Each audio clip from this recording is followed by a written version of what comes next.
ดีครับวันนี้เราจะไปไหนครับวันนี้เราจะไปทำลายถึง Porsche นะครับไปซีรีส์วีลี่ออโตโมบิลีใช่ไหมขโมยรถเขาแปลกมากเลยวันนี้จะไปเทสไดรฟ์ Porsche ที่ศูนย์ชื่ออะไรนะบางกอกเซ็นเตอร์something ที่ดอนเมืองเอสกอร์เซ็นเตอร์ Porsche แต่เรียกไม่ถูกมันเป็นหลักฐานมาเดิมเอาเป็นว่าไปออนเดอะเวย์ไม่เจอกันตรงนู้นอย่างนั้นด้วยไม่ใช่ทะเลลัดที ชอบสีนี้ด้วย แดมผมไม่ได้อยู่แล้ว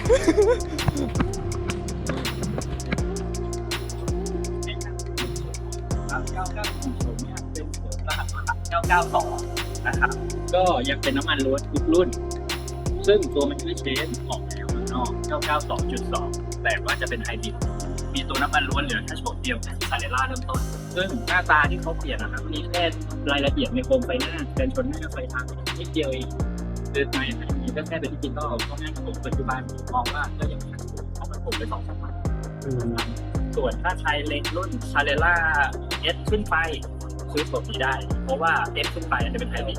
แล้วก็อย่างคันที่เราเห็นนี้เป็นตัวฉลองครบรอบประเทศไทย30 ปีนะครับก็จะมีแค่30 คันในโลกเป็น GTS ที่แต่งล้อสีเดียวกับตัวรถแล้วก็มีรูปประเทศไทยที่หัวมันส่วนคันด้านหลังก็จะเป็น GT3 สีขาวถัดไปก็จะเป็นตัวเทอร์โบแค่คาเรล่าที่ยังมันก็อยู่นะข้างบนมีเทอร์โบเอฟนะตัวเนี้ยเทอร์โบเอฟ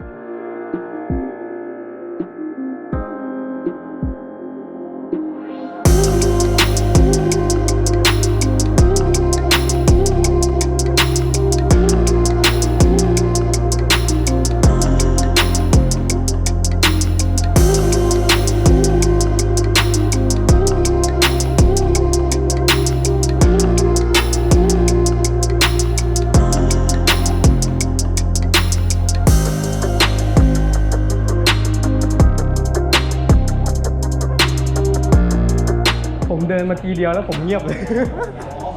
ไม่เห็นข้างหลังหรือยัง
จะเก็ตจัดสตาร์ทอัพน้อย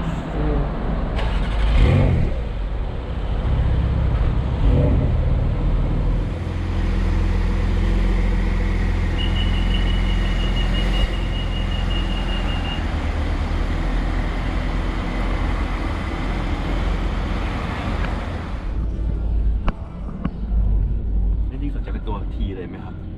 ผมสนใจเป็นตัว 4S ครับผมอันนี้จริงๆภูมิสนใจอะไรนะ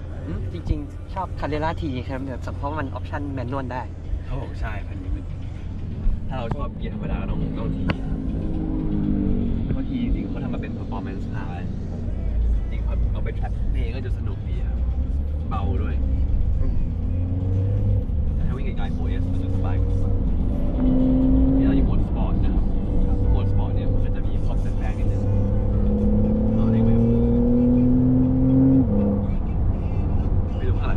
ได้ยินดีชัดเลยครับอันนี้เงียบอยู่ไม่เคยได้ยินพอนิดนึง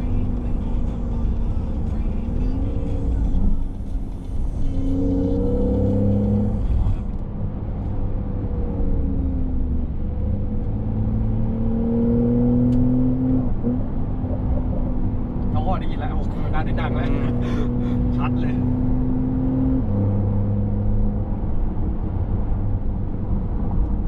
นิดนึงครับให้แบบพอได้ยิน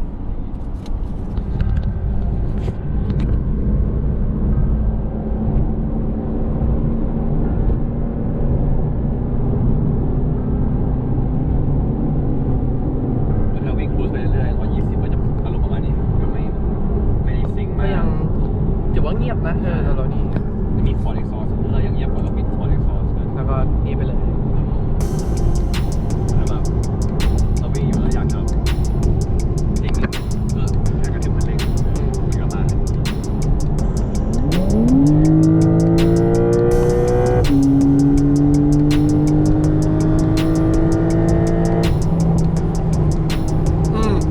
มาทันที พอใช้เป็นทุกคันนะครับเป็นเสน่ห์ของมันแล้วกันผมว่ามันคลิกดาวน์เร็วนะเราเป็นคอร์ดคลาสเลยมันจะคลิกดาวน์ กดแล้วนี่เลย พร้อมให้เราตลอดแล้วเรากดปุ๊บมันคลิกดาวน์ให้เราจะไปเพื่อนได้ ทันทีแบบดีดนิ้วจริงๆอ่ะ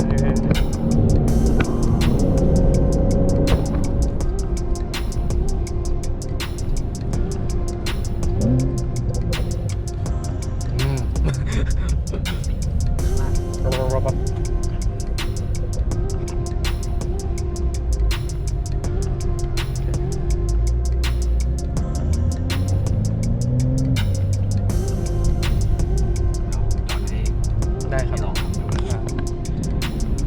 ส่งคืนให้คนข้างหลังนะครับ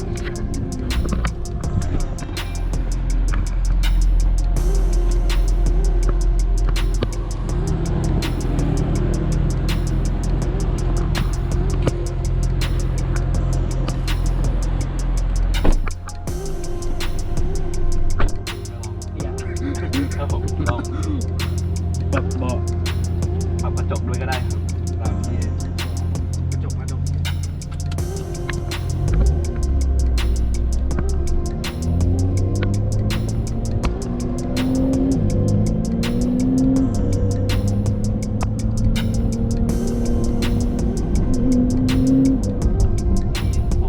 อยู่ใน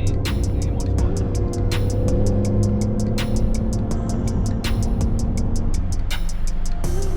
เรียมถึงไหม เตี้ยละ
ข้างหลัง มีรอยยิ้มมากขึ้นบนหน้า คนข้างหลังคนข้างหลังยังไง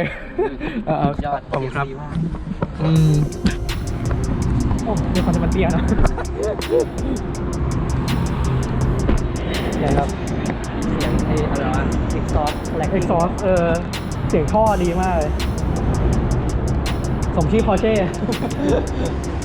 จากรอยยิ้มบนหน้า อืม